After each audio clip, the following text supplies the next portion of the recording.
Thank you very much, Mike, and good evening, everybody. Let's start with good news and bad news first. The good news are Italian is the language of the future. Probably you don't know yet. The bad news for me and good for you is that we are still living in the present, and so I will be speaking the language of the past today, namely English.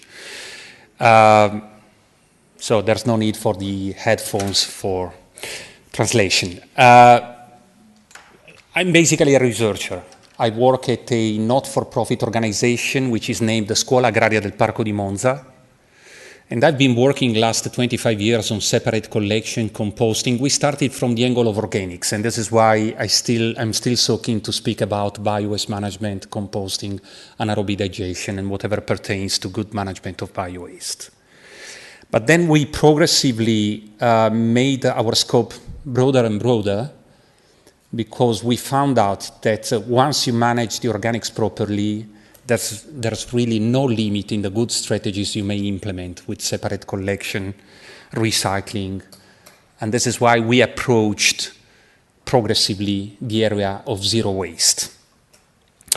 However, to share with you my ideas, I prepared a presentation in the language of the past, of course. Here it is.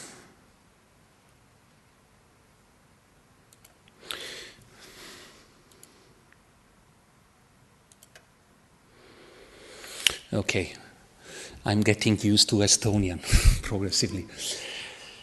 And I wanted to title my presentation From the Global Vision to Local Practice, because we are fully in a local vision here. The global angle and the local implementation of the vision. I happen also to be the chair of the scientific committee of Zero Waste Europe, which is the reference network in Europe promoting zero waste. I will give you a few numbers, some information about what's going on concerning zero waste in this respect around Europe.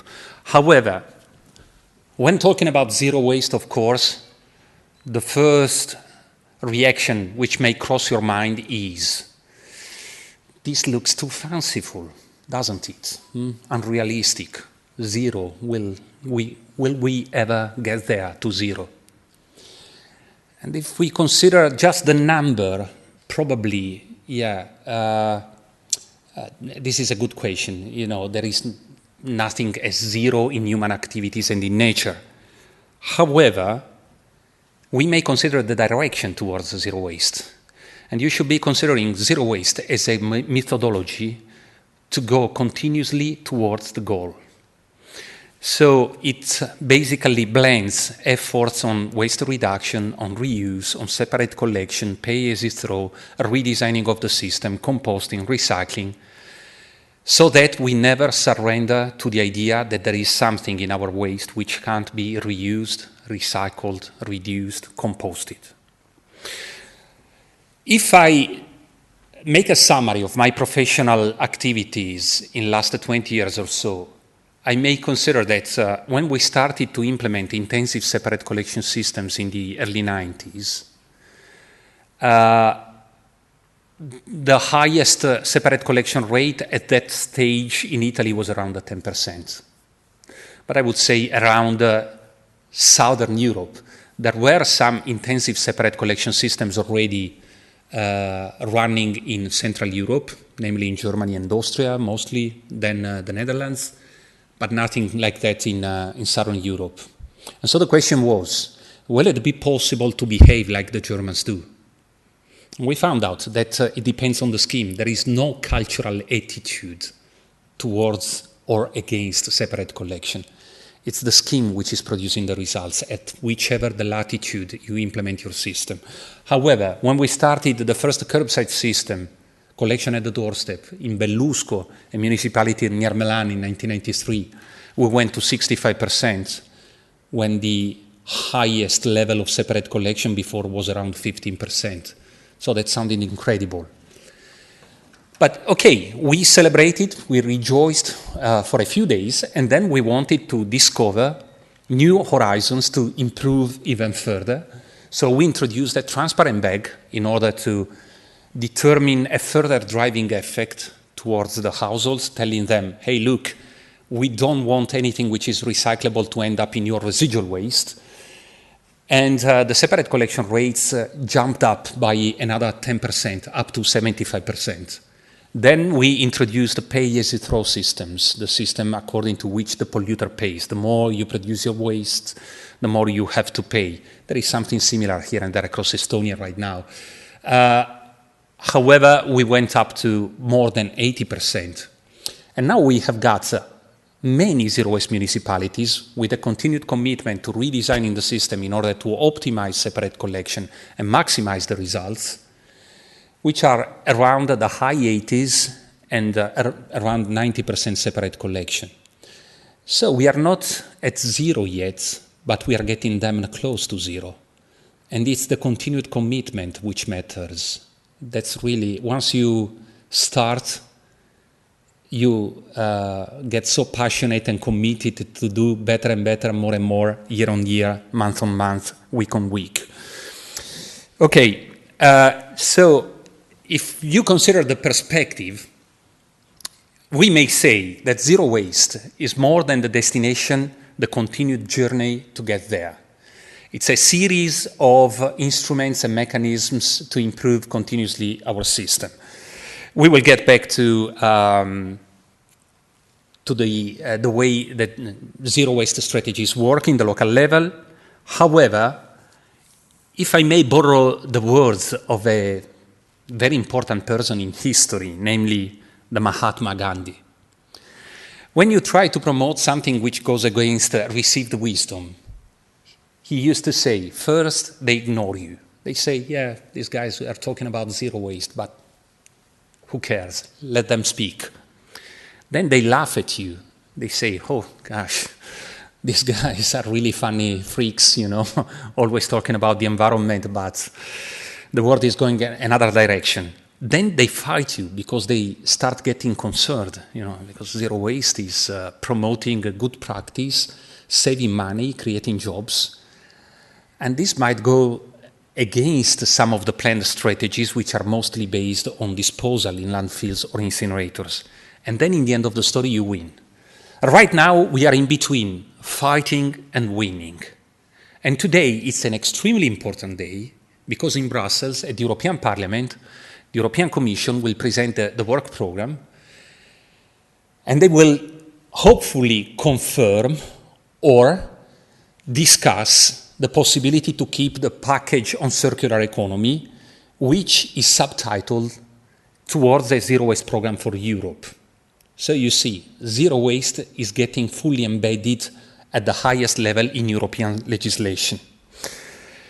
This is a picture which was taken at the European Parliament in March 2013 when we introduced the Zero Waste European Network. I was at the podium speaking, and on the first row, second person from the right-hand side, he is Potočnik. He used to be the Commissioner for the Environment. He's not anymore, unfortunately, because he was an extremely committed and focused guy on recycling and maximizing beneficial use of resources. However, he stood there with us the whole day, and a few days later, there was a very important tweet posted on his Twitter profile. You know what happened when the first astronauts went to the moon, the first one jumping on the moon's surface? He said that this is a tiny step for one person, but a big step for the mankind. And a little bit, you know, in 140 letters, that was an incredible step forward because Potočnik was stating good waste management needs just goodwill and good organization. And above all, zero waste is completely possible. That was the final acknowledgement that zero waste can play a role in European strategies for good management of resources, because we're not talking about waste anymore, we are talking about resources. Also, another big push is coming from the fact that this guy, Rossano Ercolini, he was the one who started the first zero waste municipality back in 2007 in Capannori, Tuscany, wonderful place. Not a tiny village, you know, it totals a population of 45,000 people. So it's smaller than Tartu, but the magnitude might be comparable. And in 2013, he was awarded the Goldman Prize, which is considered the Green Nobel for environmental activism. So he was in the White House, he was shaking hands with Mr. Obama, he was checking whether Obama was doing separate collection rights in his trash can, you know. And this is, of course, creating a very big push and a very big focus on the strategies we are trying to promote. You know that when it comes to environmental legislation and environmental strategies, most of the national and local strategies are deriving from the implementation of the European directives. Probably the reference directive for the near future will be the Waste Framework Directive, which was approved in 2008. It tables many important provisions, such as material recovery targets, such as the importance to promote, to encourage separate collection of biowaste, and so on and so forth. But there is one statement which sums them all, and that's the most important. Europe wants to become a material recycling society, a society fully built on recycling. And this is not only for the environmental angle, the environmental importance of that. Of course, the environmental angle is what we care about most, because our interest for separate collection and recycling and composting mostly comes from the angle of environmental protection. But there's many more things which are affecting the importance of maximizing recycling and recovery of resources. Consider the local economic benefits for communities maximizing recycling. If you recycle more, you will have more local activities in the follow-up systems for recycling and composting, instead of just paying very big infrastructure, such as a big incinerator or a big landfill, kilometers and kilometers away from your local community. You may have beneficial occupational implications, green jobs. According to official calculations which were issued by the European Commission, just through implementation of strategies to maximize separate collection and recycling, there would be the creation at the European level of around 600,000 jobs. 600,000 jobs. It's more or less half the population of Estonia, you know. So that's incredible. We can't forget it.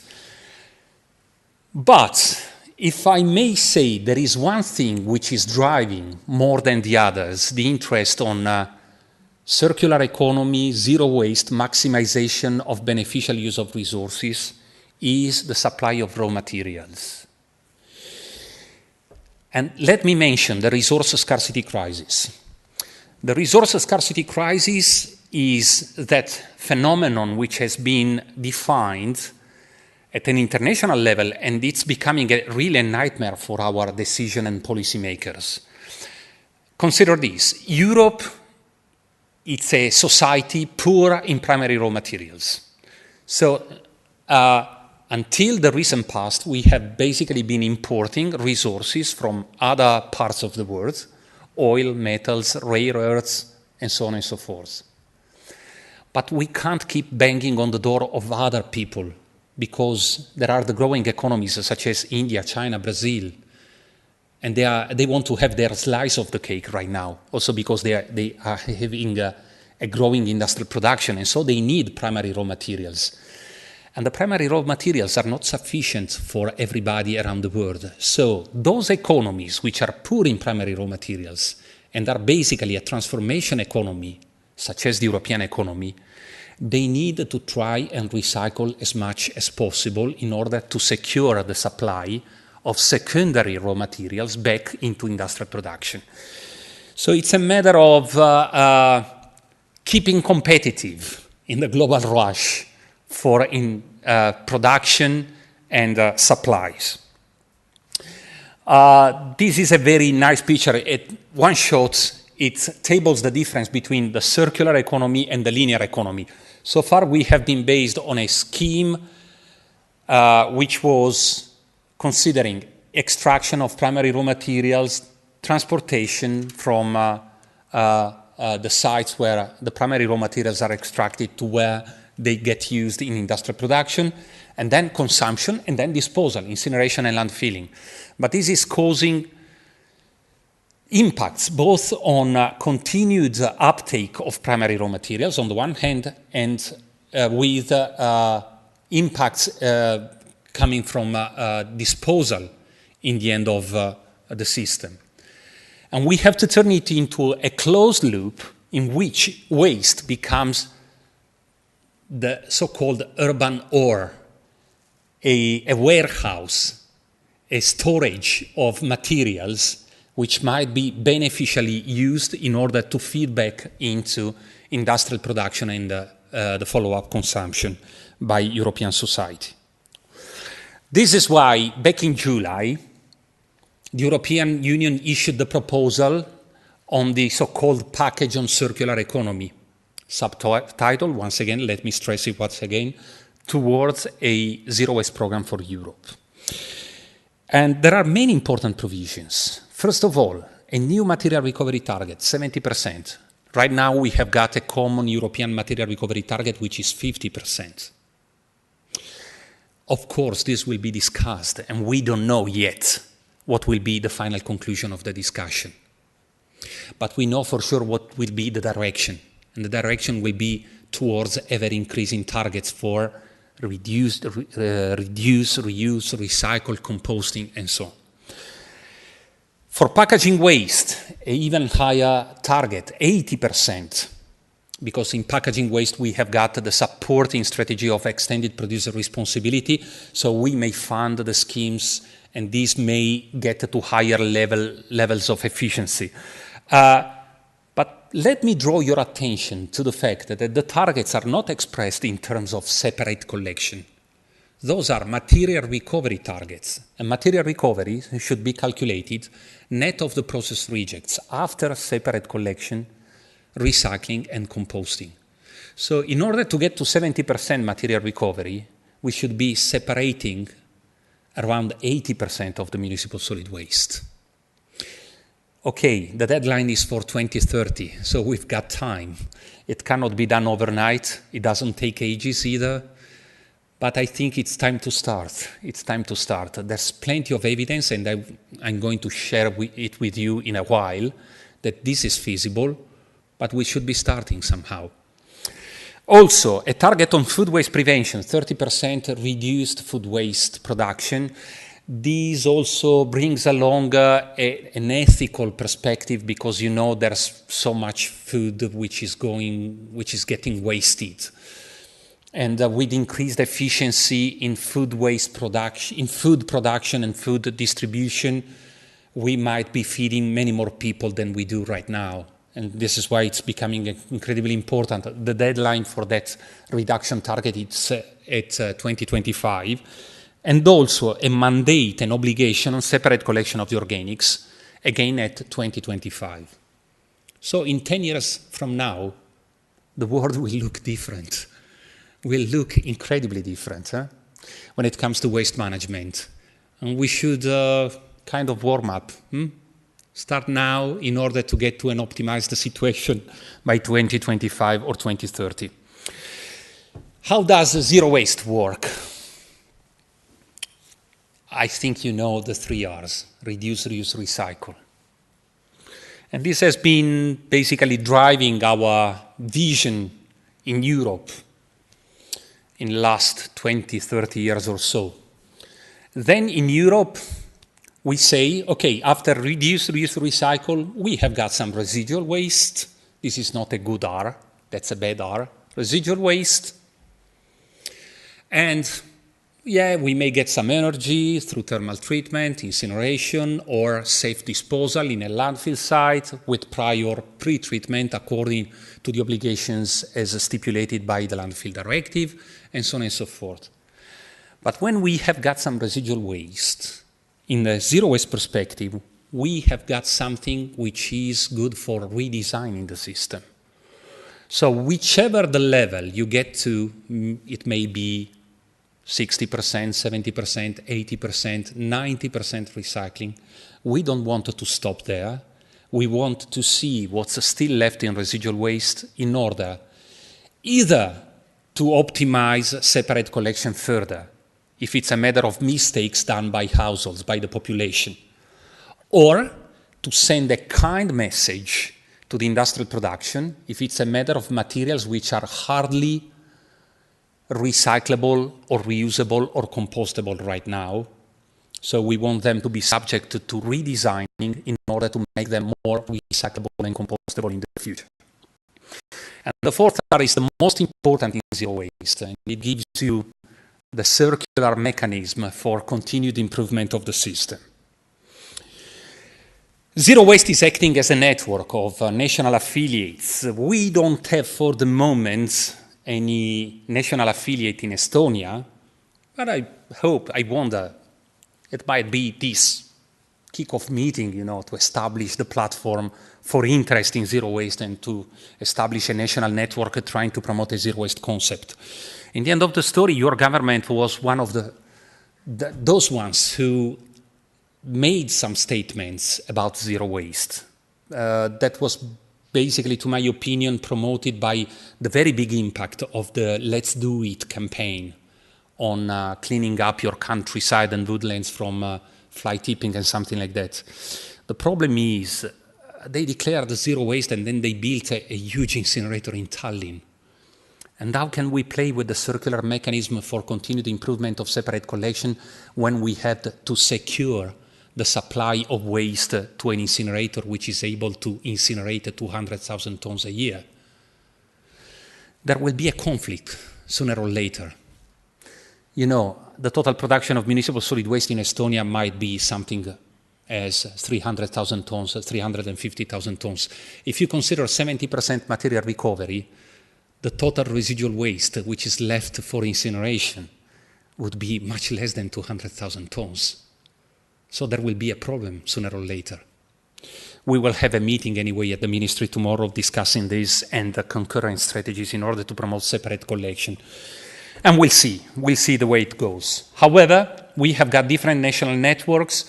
The main strongholds for the moment of zero waste are the United Kingdom, Spain, Italy. There's a good momentum for zero waste right now in Slovenia. Slovenia is really taking some giant steps towards zero waste, and I will go back to this one because it includes also the capital city Ljubljana, which was the first capital city worldwide to declare a zero waste program that was made official in last September. We were at the parliament to make the announcement. And this is a basic zero waste work program for the local communities, the way the principles turn into an operational program. So what's important? Curbside collection and organics are key. Most of my presentation will be focused on the importance of organics, and I will tell you why organics are key. The waste prevention practices which are in the responsibility of the community. Because when we talk about reducing waste, normally we think right away about better industrial design and reduced packaging. That's right, but there is something which may be done right away by the communities. We will go back to this one in a while. Pays through the economic incentives in order to reward or punish, the stick and the carrot, those behaving or not behaving, doing best and doing worst in separate collection. But then the most important probably in a zero waste program, check the composition of residual waste. This is what is missing in many situations, above all in Central Europe. Countries as Germany, the Netherlands, they are doing comparatively well in separate collection. In many districts in the Netherlands, they are around 70% separate collection. But then the problem is they say, okay, we are doing already well. Who cares about the residual waste? We will feed incinerators. But the 30% remainders to us is still something wealthy, rich with resources which might be recovered, might be subject to further investigations in order to assess what's left to be done in order to optimize and maximize the possibilities for recycling and composting. So the composition of residual waste is incredibly important in order to implement this circular mechanism of continued redesigning. And then we may get also the input, the information needed in order to feed back to the industrial production, telling them, take on your own responsibility. If there is something which is hardly recyclable or not recyclable at all right now, please provide better industrial design so you help us in our efforts towards maximize the recycling. The results which are achievable. This is Capanori, I already mentioned it, the first zero-waste municipality in Europe. Right now, I think we are around 500 municipalities around Europe. However, you see, it's not only a matter of increased levels of separate collection, the blue part of the bars, but it's also a matter of the total decrease in specific municipal solid waste amounts. They started with around 700 kilograms in 2004. Then they implemented curbside collection. They adopted pay as you throw, and they went down to 420 kilograms per inhabitant and year. In the Netherlands and in Denmark, they are still around 700 kilograms. So in the Netherlands, there is a comparatively good recycling rate. In Denmark, the recycling rate is not so good. They are consistently below 50% because they send most of their waste to incinerators. And once they have got 28 incinerators in Denmark, in a comparatively small country. And you understand that it's important for them to keep some garbage to feed the incinerators in order to ensure the financial payback of the investment cost of the incinerators. However, in this case, they went from 700 kilograms per inhabitant and year down to 420 kilograms per inhabitant and year. And with the concurrent increase in separate collection rates, now around 82% there, they went consistently below 100 kilograms per inhabitant and year residual waste. And that's the most important. We will go back to this one in order to assess what is achievable right now.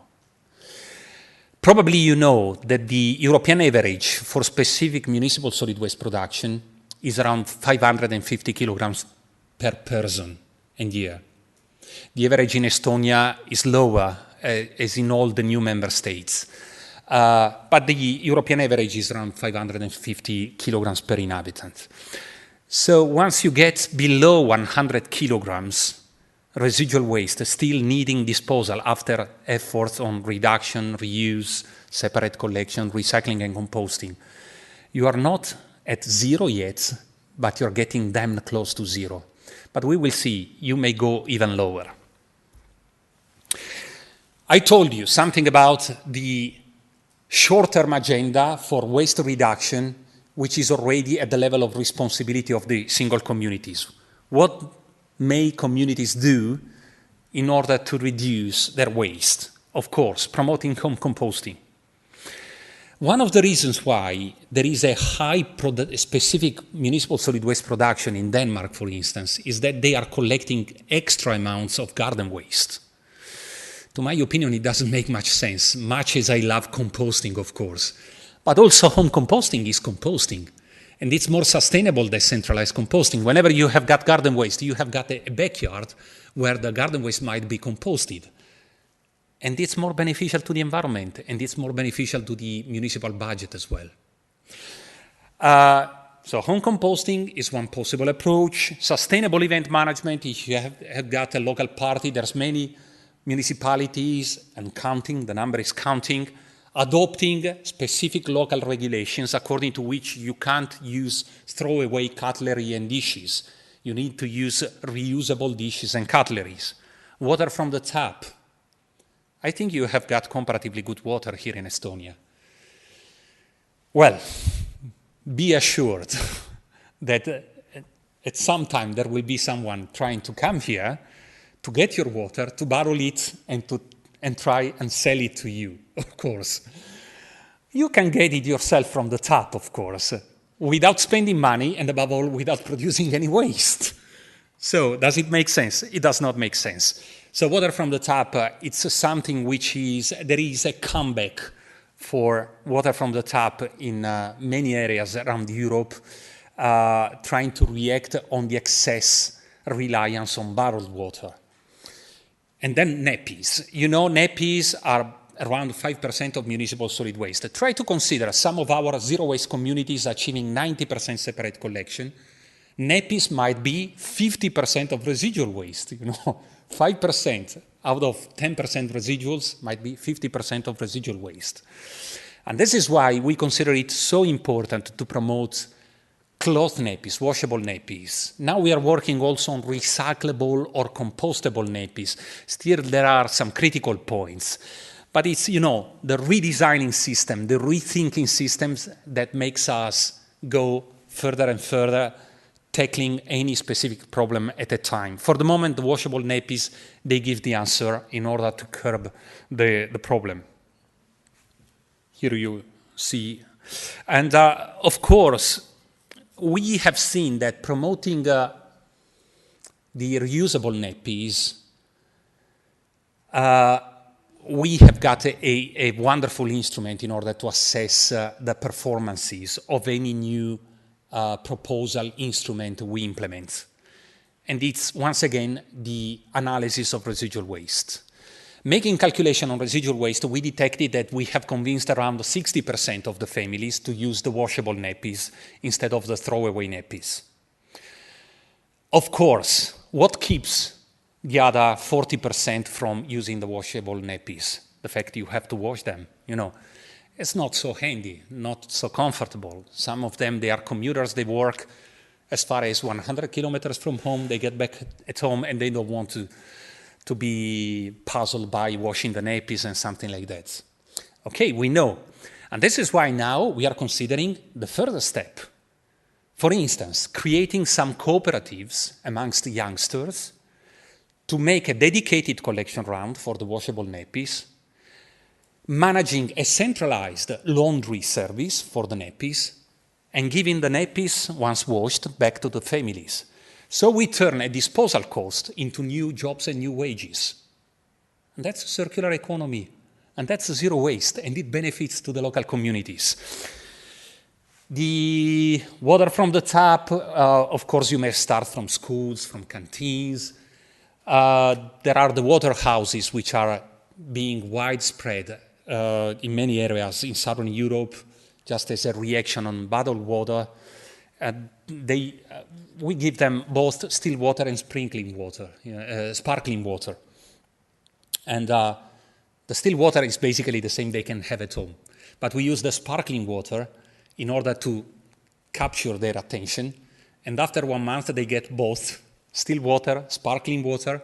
We send a letter signed by the mayor telling them, do you like our water? Well, it's the same you can get at home from your own tap. And therefore, the strategy is working, you know, it's working. And it benefits to the households because they have to spend less. It benefits to the community because they have less waste to be managed and disposed of. The packaging-free shops are also increasingly diffused. This is a particularly intriguing type of business. You can couple basically it with the zero waste strategy with the 0 kilometer strategy. So with the food commodities coming from a restricted area in order to reward the typical local productions and have, you know, a kind of soil to city system for the supply of food and city to soil system, then to give back the discards to composting sites in order to fertilize the soils once again. And another intriguing way forward is the so-called borrowing shops. Did you ever hear about them? You don't know yet. The borrowing shops are those shops where you don't buy an instrument, you buy the time in which you will use the instrument. Why is the picture? I don't know this guy. Yeah? This is taken from the internet, but there is an impressive calculation. Why the drill? Because do you know how many minutes a drill is being used in its average life? 14 minutes. And we are purchasing a drill in order to use it 14 minutes. It doesn't make so much sense. So probably in the future, actually, it will not be owning a material which will matter, but benefiting from that material. And so instead of purchasing a certain instrument, you may buy the unit time in which you are going to use that instrument. And this implies a lower uptake of primary raw materials from the environment and a lower production of waste afterwards. Talking about residual waste, what's the relationship between coffee and zero waste? Well, you know, there's a few things that Italians go proud of. I'm not here to represent Italy. I'm here to represent zero waste. However, in Italy, they go proud about the national soccer team, yeah, and then coffee. And normally, the coffee was produced through the mocha, the typical coffee machine. But lately, we found out that according to, you know, the increasing adoption of the coffee capsules, its commercials and something like that, there is a growth rate of the coffee capsules by 15% a year, which is causing a problem. Because after doing the waste audits on residual waste, we found out that one of the most recurring items in our residual waste are the coffee capsules. And in the coffee capsules, you have got a part which is recyclable. It may be polypropylene, it may be the aluminum capsule in the case of Nespresso, polypropylene for other coffee makers. And there is a part which is compostable, the coffee grounds.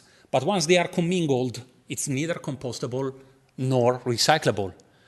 So we sent a letter to the coffee makers telling them, look, we are representing the zero waste communities. We are already around 85, 90% separate collection, and we have got a problem to get to 100%. Your coffee capsules are one of the problems. Can you take on the responsibility for a better design? So they wanted us to have talks with them, to start cooperation. And so there are now many programs going on in order to increase reusability and recyclability of the coffee capsules.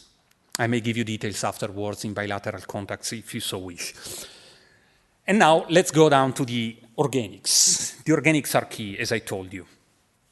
And they are key for many reasons. One reason is quantitative, because they are still the biggest part of our municipal solid waste. And this is even more true in the new member states and in Southern Europe than in Central and Northern Europe.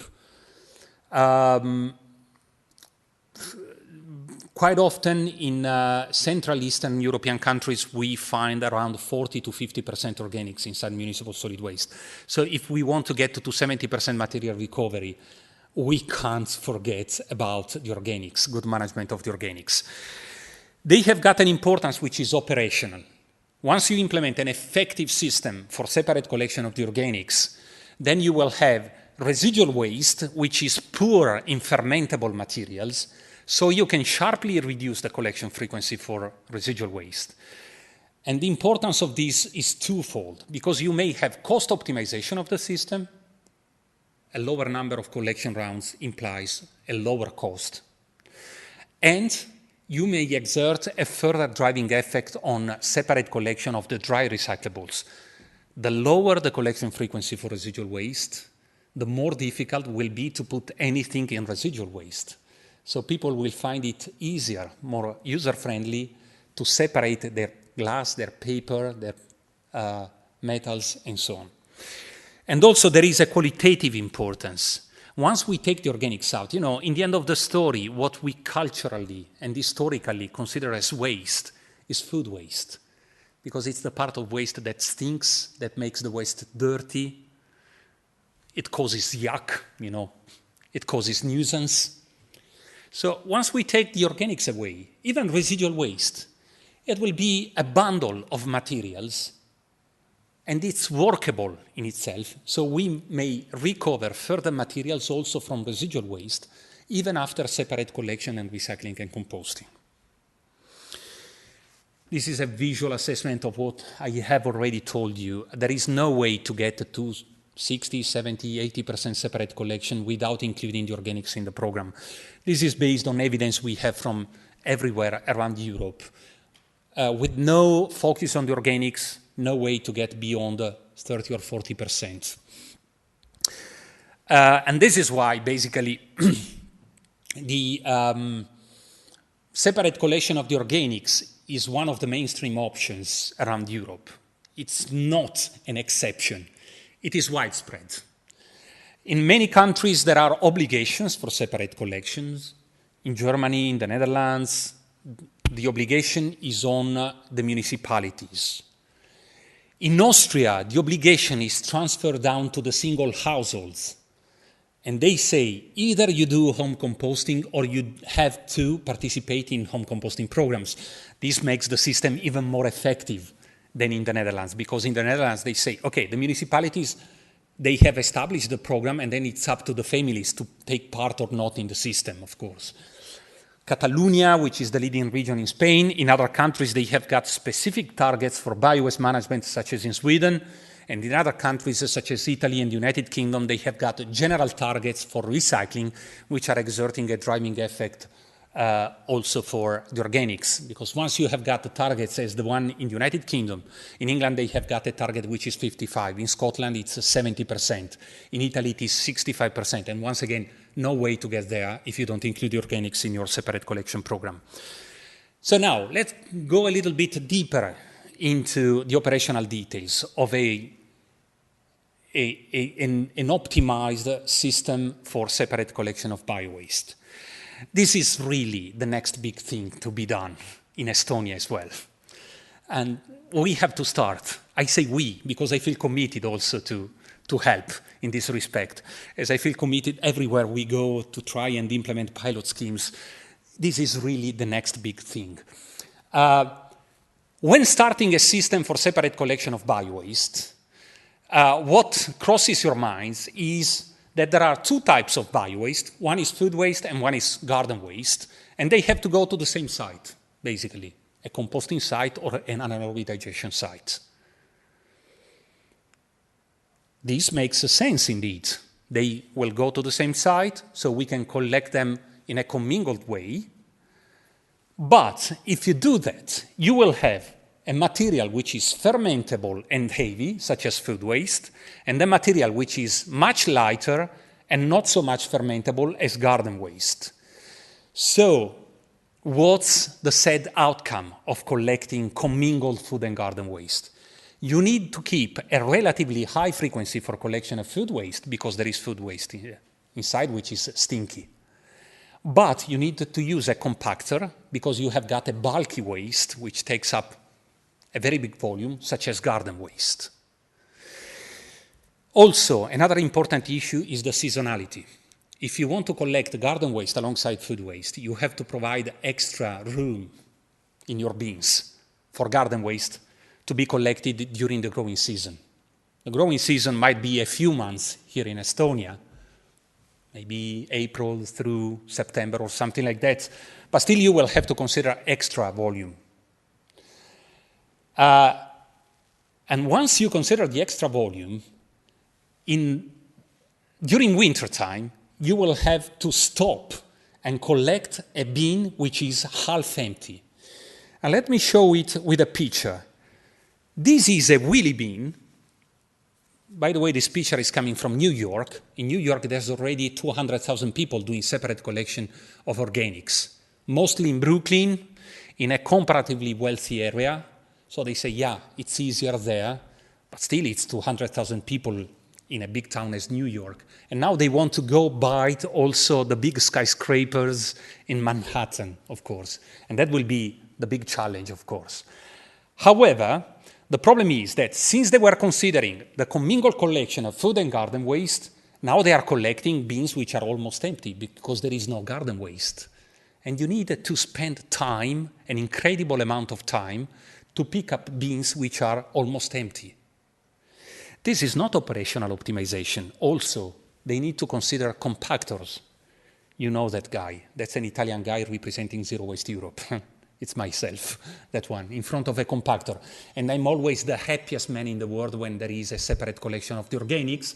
Still, this picture is intended to show that this is not an optimized system, because that's a very expensive truck. A compactor is incredibly expensive, and they just need a compactor because garden waste is inside the bins. So what might be the rationale for operational optimization of separate collection of biowaste? Let's consider intensifying collection of food waste first, because food waste is the real key to optimization of the system. So basically what we have seen to work best is the use of small receptacles, small containers, such as the kitchen caddies. And you see they are vented, they have got some holes.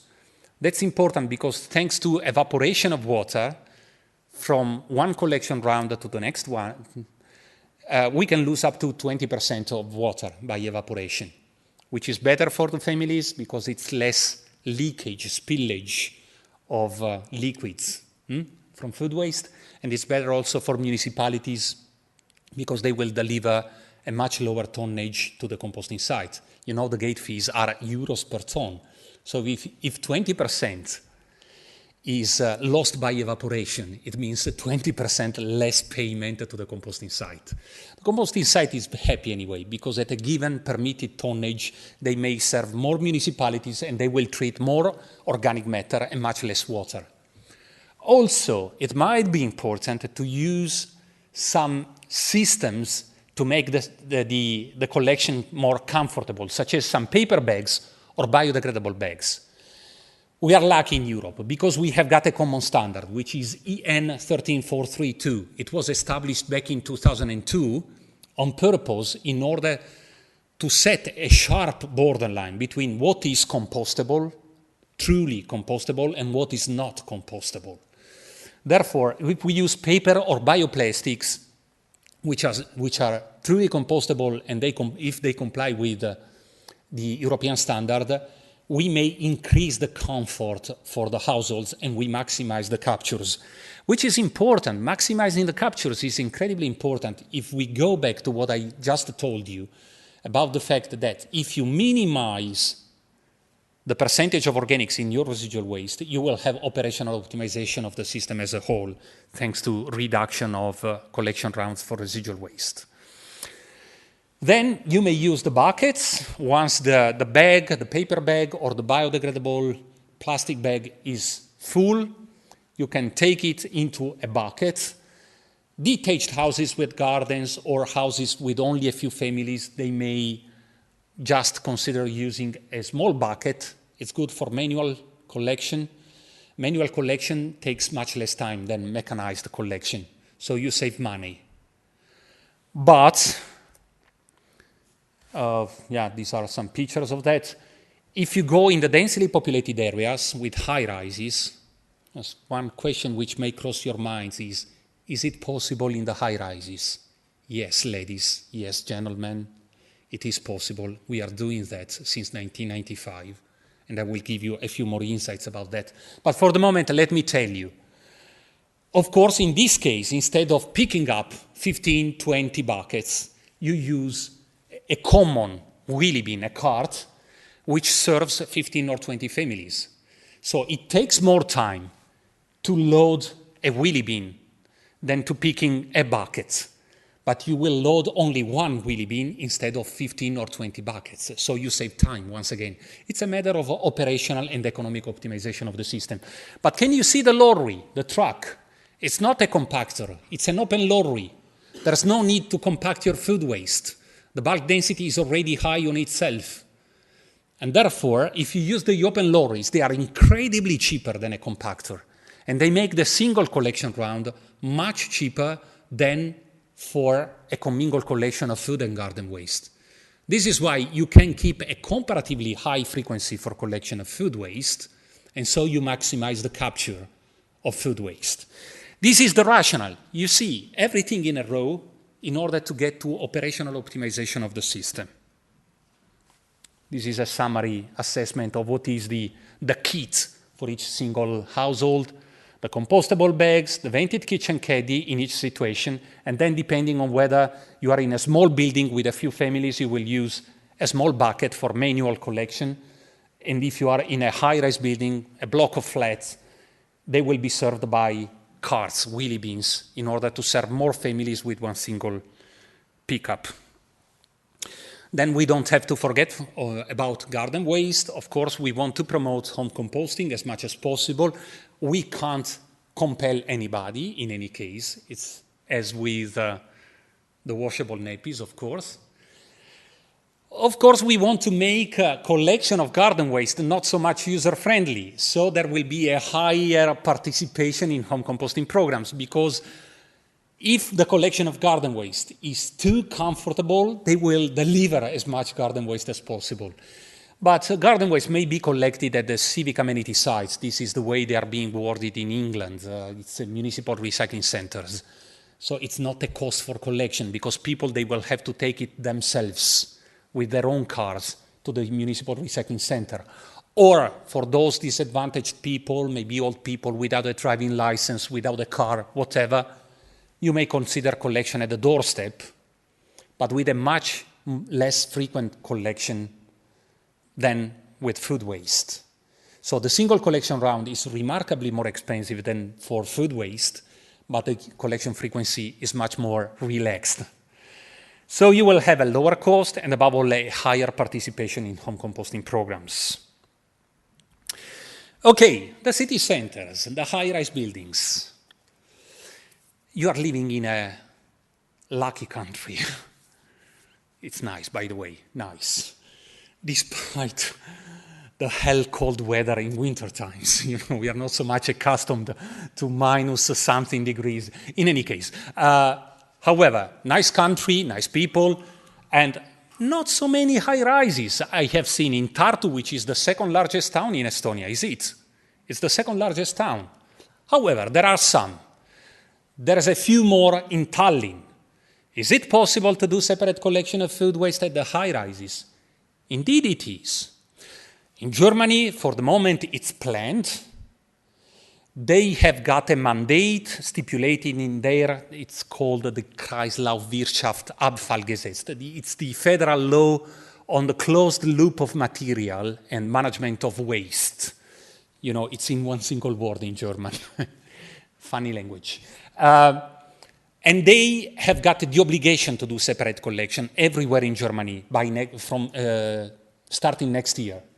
For the moment, it's already 60 or 70% of the total population in Germany covered by schemes for separate collection of biowaste, but it's mostly diffused in the smaller municipalities and the outskirts in the big cities, the outskirts of Munich, the outskirts of Hamburg, the outskirts of Berlin, and so on. They will have to go down into the city centers. We have got towns as Turin. Turin is 1 million people. And there's more than 50% of the population covered by separate collection systems. We have got such cities as Salerno, which is double the size compared to Tartu, 160,000 people. And maybe, when talking about Italy, probably you have in mind the waste crisis in Naples, which was good for us to promote zero waste, the shocking effect. So think about the bad outcomes of improper behavior in waste management. However, Salerno is 100 kilometers south of Naples, and it's the second largest town in Campania, the region where Naples is. They implemented curbside collection, including organics, back in 2008, and ever since they have been steadily around and above 70% separate collection. Ljubljana, which is the capital of Slovenia, I told you, Slovenia is making giant steps in this respect, is already covering 100% of the population, and Ljubljana totals a population of 400,000 people, so it's comparable to Tallinn. They do that in Ljubljana, why not in Tallinn? This will be our key message tomorrow at the ministry. Do you want to make it more challenging? This is Ljubljana. You see, unfortunately, it's a little bit dark, but here you have the brown bins for food waste, and here it's the blue bin, the blue container for packaging waste, separate collection of packaging waste. However, Milan, Since June this year, June 2014, Milan has become the largest town in the world with a formal scheme for separate collection of food waste from 100% of the population. I said the formal scheme, because there is an informal one which is much larger in Cairo city, in Egypt. It's the Zabalins, the community there. They go with their buckets door to door, they knock on the door and they say, give us your food waste because we use it for animal husbandry. And they collect 5,000 tons a day. It's incredible. But it's informal. Milan, we have got a much more similar situation to Tallinn because it's in Europe, so we have got the same standards of life, we have got the same societal conditions, more or less. We have got less blonde people, more dark-haired people than in Estonia, but that doesn't make any big difference when it comes to separate collection of food waste. However, in Milan so far there was not so much tourism. Milan is, a dream life. It's good for economy to find a job and occupation, but the way of life is not so joyful as in Naples or in Palermo in Sicily. They enjoy life much more than in Milan. Unfortunately, I live in Milan, not in Sicily. However, there's a masterpiece anyway in Milan, which is the Last Supper, Leonardo da Vinci. That was the only reason why they were coming to Milan. And now they are coming also to visit separate collection of food waste. And so I started telling them, our colleagues from abroad, that according to allegations, already then there was separate collection of food waste at the time of the Last Supper, So the good behaviors by the apostles during the Last Supper. However, in Milan, the city was divided in 4 quarters. The first quarter was covered in November 2012, so basically 2 years ago. The second quarter was covered in June 2013, and you can see that each quarter was going down to the city center. They were not only considering the outskirts, It's easy in the outskirts with a more relaxed type of housing and something like that. No, it was going down to the city center. The third quarter was covered in December 2013, and the last one in June 2014. So now it's 100% of the population which is covered. This was the starter kit, and it's basically what I already told you. The vented kitchen caddies, the bio bags, the wheelie bin for the high-rise buildings, and then instructions, leaflets, of course. Information is important. Information, we call it the gasoline of the system. But information must fill into an engine, which is the type of scheme you provide people with. And the type of scheme should be designed properly. Collection at the doorstep does the job. Collection through road containers does not do the job, because it's based on voluntary participation, whereas collection at the doorstep makes everyone participate in the scheme. In any case, information may cost you not more than €1, €1.50 per inhabitant and year. And that's incredibly important because it's 1% of the total cost of waste management per person and year, but it's the trigger in order to maximize the results once you have designed the system properly. Results. The diversion of food waste in Milan, 90 kilograms per inhabitant and year, food waste. That's plain food waste. There's no garden waste inside. Garden waste is accounted for separately. There's 20,000 tons more garden waste. So the total tonnage of food waste is 130,000 tons a year. It's a very big amount. The purity of food waste, the average is 2.7%, so it's in line with the best experiences also in the small municipalities. We haven't detected any major difference between the large cities and the small municipalities, provided the system enhances participation and makes the participation comfortable, of course, in the system. The worst case was 5%. We are doing the composition analysis ourselves. And probably the most important, this is what I like most, customer satisfaction. Because when it comes to separate collection, you are changing the habits of people. And whenever you have to change something in your life, there will be someone who's happier than before and someone who is not happy with that. You know what is the weird effect? Those ones who are happy, they keep silence.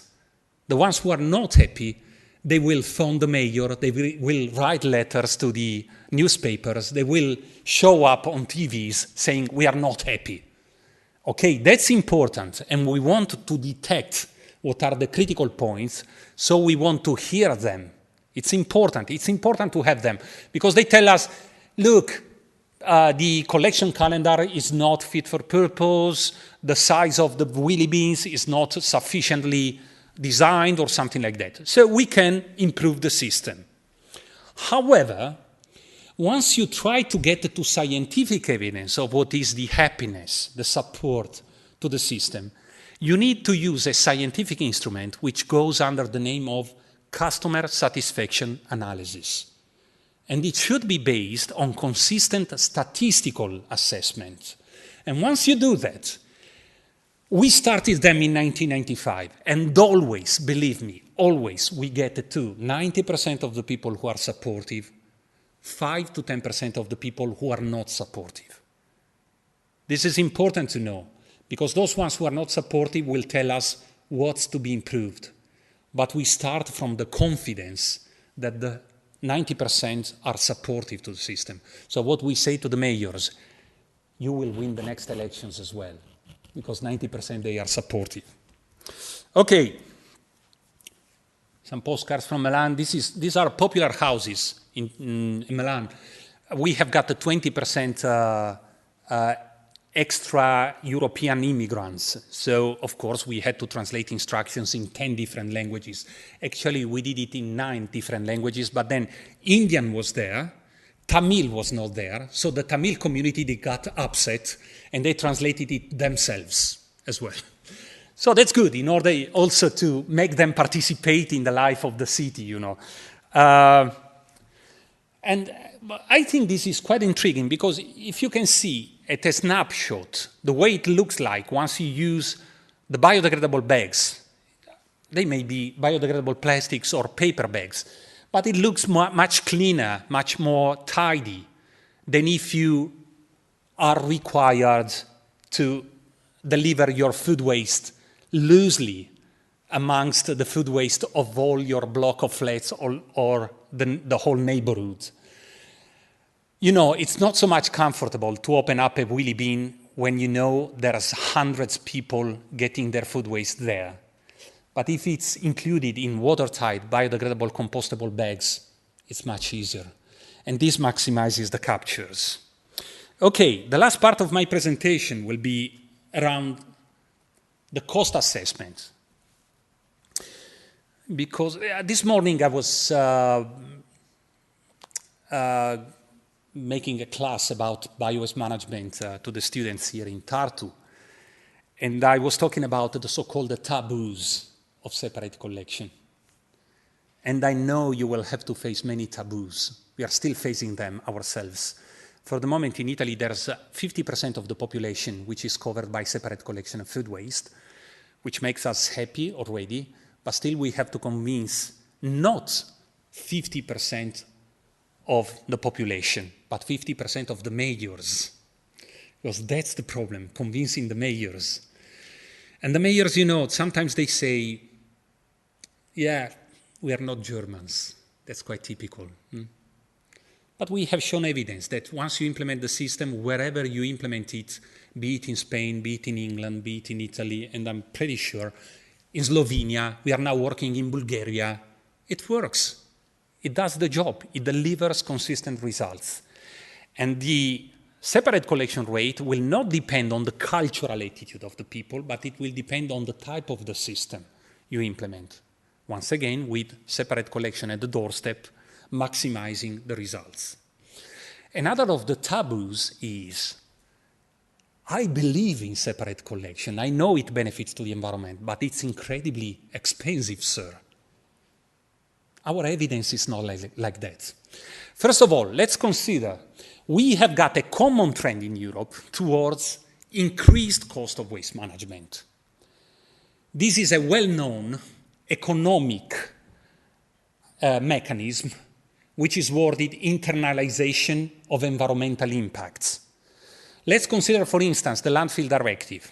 The landfill directive requires a sanitary landfill with a certain design, obligation on pre-treatment of the waste which goes into the landfill, 30 years financial liability of the landfill owner after the landfill closure. And this increases the cost of landfilling. I know for the moment it's comparatively low, the cost of landfilling here in Estonia, and this doesn't make any difference to Bulgaria or Romania or the Czech Republic. In Slovenia, it's already comparatively higher. However, now it's low, but it will increase in the next few years. And if you don't consider an alternative to disposal, then you are subject to suffer from a huge increase in the cost burden for the taxpayers. Also incineration. Incineration is a comparatively clean and mature technology. Still, there are many doctors telling us that emissions might be of concern. I'm not an expert in that area, but my specific angle is when you have got an incinerator, there is no continued commitment on redesigning the system in order to maximize separate collection. And that's my problem. It's not ideologic. It's a systemic assessment. Either you have a continued focus and commitment to maximize separate collection and recycling, or you settle for an incinerator. There will be a time at which they conflict with each other. Do you know that in the European Waste Framework Directive, there is the material recovery target which was sentenced in a very funny way? Because they said 50% material recovery with separation at least of paper, glass, plastics and metals. You know that. And do you know why? Because when the first draft of the Waste Framework Directive was discussed, it was not the Bulgarians knocking on the door of the European Commission. It was not the Maltese people saying we can't afford it. It was the Danes. Because they said, we are incinerating 60% of our waste. We can't afford a 50% material recovery. And then they tell us, there's no conflict between separate collection and incineration. Really, there is no conflict. There is conflict. However, coming to incineration, whatever your position about incineration, incineration is becoming a terribly expensive system as well, because the modern technology for incineration makes it cost even more for the air pollution control than for the burning chambers themselves. So it's incredibly expensive. Of course, the cost of incineration may be kept artificially low by some European structural funds. I think to understand that this is the case in Estonia. However, those funds might have gone to support separate collection and composting, and it would have been much cheaper than incineration. However, the cost of collection, before considering the cost of collection, since the cost of disposal is increasing, this makes recycling more cost competitive because we have got the savings on disposal. And so you may say, even if separate collection is more expensive, I save money on the follow-up steps. Treatment is much less expensive at a composting site than at a landfill site or an incinerator. But the cost of collection itself may be optimized. So you may fully benefit on the savings on disposal. This is visual evidence. This is an official survey which was performed by Region Lombardy. Region Lombardy is the most populated region in Italy. It's 10 million people, 1,547 municipalities. So the statistical evidence is quite consolidated. And they were grouping different municipalities by the level of separate collection they were achieving. Less than 20%, between 20 and 30, blah, blah, blah, up to more than 70%. So, first of all, you may see that the higher separate collection, the lower the cost in euros per inhabitant and year, which is transferred to the taxpayers. That's visual evidence. But also, you may see that most of the savings, they basically come from savings on treatment and disposal, because there will be a much lower reliance on landfilling and incineration. For packaging waste, we get money because there is the extended producer responsibility, and so the packaging producers, they have to fund the system in some way. I think the system is not so much consolidated yet in Estonia, but it will have to be in the future. But the most important is that if you take a look at the green part of the bars, which reports on the unit cost for collection, there is no sharp increase in the cost of collection, only above 70%, because if you want to have more than 70% or more than 80% separate collection, you will have to intensify your curbside collection rounds. So maybe a higher collection frequency, maybe more campaigns for awareness raising, implementing a pay-as-you-throw system. This causes a slight increase in the cost, which is anyway not so big. You see, it may be around 4 or 5 euros per inhabitant and year. And in any case, this is more than compensated by further savings on disposal. So recycling, composting, reducing, reusing is always cost efficient. It's always cost efficient. You have to consider that in most parts of Western Europe, and soon it will be also in the Central Eastern European countries, the cost of waste management is the first or the second cost item in the municipal budget. So managing your waste properly saves resources, not only for the environment, but also from your municipal budget, which may be best allocated for schools, houses, assistance, transportation, whatever, parks, and so on. Water houses. Dance halls, if you like dance halls. It might be considered as well. What's the trick to make a separate collection cost effective? Because you may ask yourself, well, come on, collection at the doorstep is an intensive system. How comes that it does not cause a sharp increase in the cost of collection? Here comes the trick. In a properly designed and implemented system, you may reduce the unit collection time using, for instance, the buckets instead of the wheelie bins whenever appropriate. So at detached houses, no reason to use a wheelie bin. You may consider reducing the frequency for collection of residuals. If you make the system comfortable for the collection of food waste, you maximize the capture, so you have got a minimized amount of organics in residual waste, and you can sharply reduce the collection frequency for residuals. And you may use the open bulk lorries instead of the compactors for the collection of residual waste. And this also, for the collection of food waste. And this also saves money on the single collection round. We have calculated that one single collection round for residual waste, mixed garbage, with a compactor, costs us the same as 2 collection rounds with an open lorry for food waste. So with the same cost, we may implement 2 collection rounds for food waste. So you understand, we used to have, for instance, if you consider Spain, they used to have in Catalonia 3 collection rounds for mixed garbage in the past. And they shifted to 2 collection rounds for food waste with an open lorry and 1 collection round for residual waste with a compactor. So it's still 3 collection rounds, but 2 of them are performed through an open lorry. So they are actually cheaper.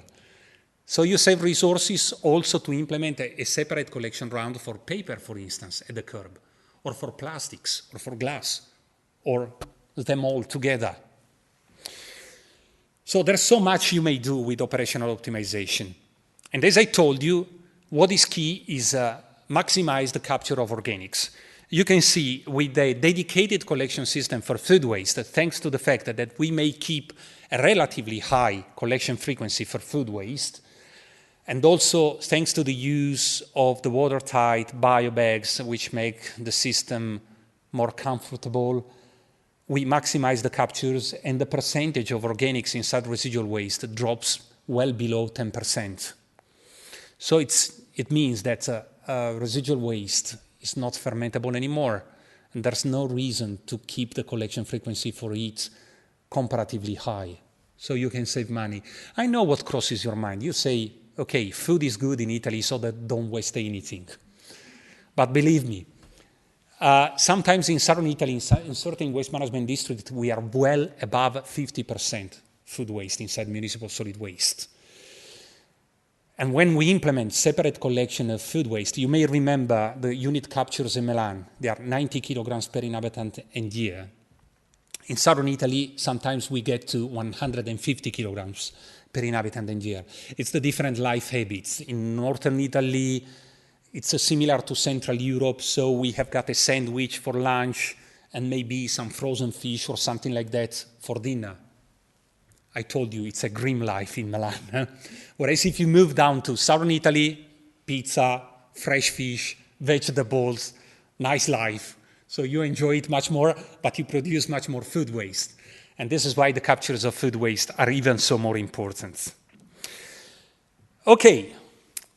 The last part is to share with you the new metrics of performances, because so far we have been talking about the percentages of separate collection. When we talk about separate collection levels, we are discussing percentages.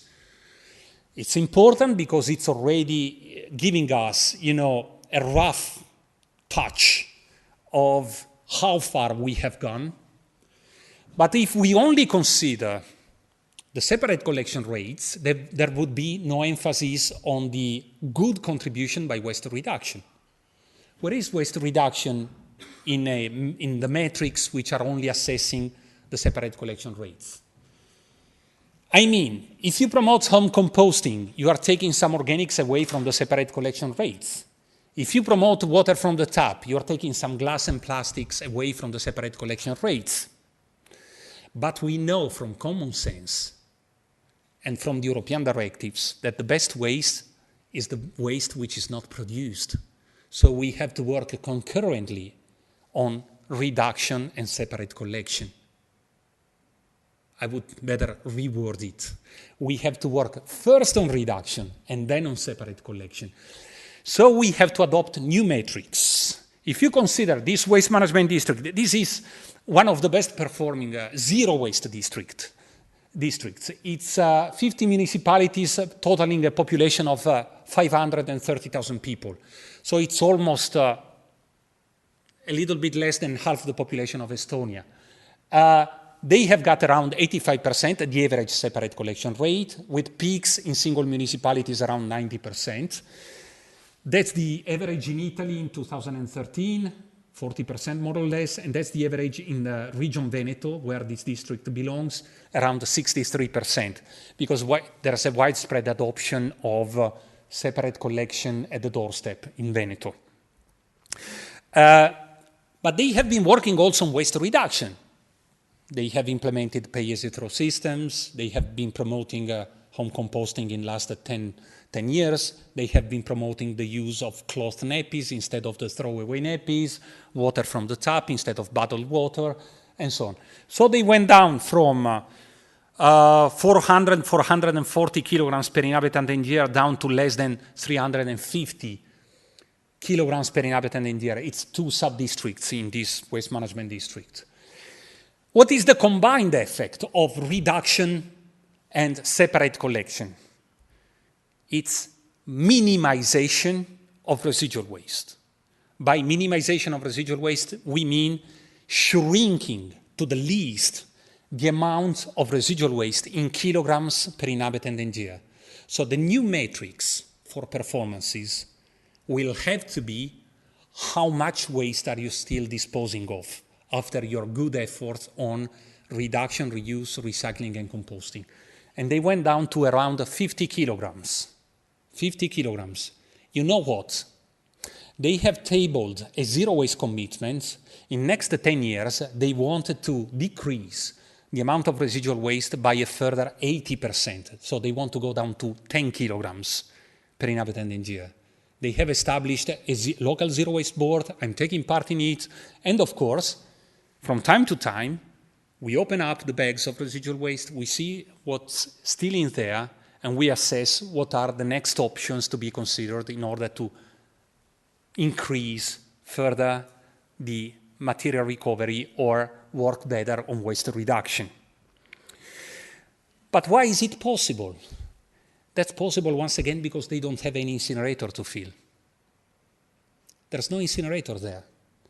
So they keep committed to reducing and recycling and to rethinking the system from day to day. Also, economics. This is important for the situation in Estonia, because for the moment you have got a comparatively low cost of disposal. The gate fees at the incinerator in Tallinn are kept incredibly low. If you go to the rest of Europe, the cost of incineration is around 100 euros per ton, sometimes even 150 euros per ton. But probably they are keeping them that low in order to compete with the low cost of landfilling, which is still comparatively low. But the cost of landfilling is going up, and therefore also the cost of incineration will go up, because they can't afford to keep such low gate fees at the incinerator. The payback is not secured with such low gate fees. But this is intriguing because it reports on the trends in cost of waste management in Italy, the average trends, in 10 years. And you can see that in as little as 10 years, the unit cost of waste management increased by around 56%. That was partly due to inflation, so increased wages, increased cost of fuels and something like that, but mostly to the full implementation of European directives. And this will be mostly affecting the situation in Estonia in next 10 years. Then the blue line is the trend in the cost of life in Italy in 10 years. It increased by 22%, so that's inflation, basically. And the third one, the green one, is the trend in the cost of waste management in the zero waste district Contarina. It only increased by 8%. So actually the comparison should not be today with 10 years ago. It would not be fair, because 10 years ago we had totally different situations, and certainly it will be so in Estonia. If you consider, try to project yourself in 2025, brand new Estonia, totally renovated. I hope you will keep the nice woodlands and the nice countryside in any case. Still the most connected country in the world.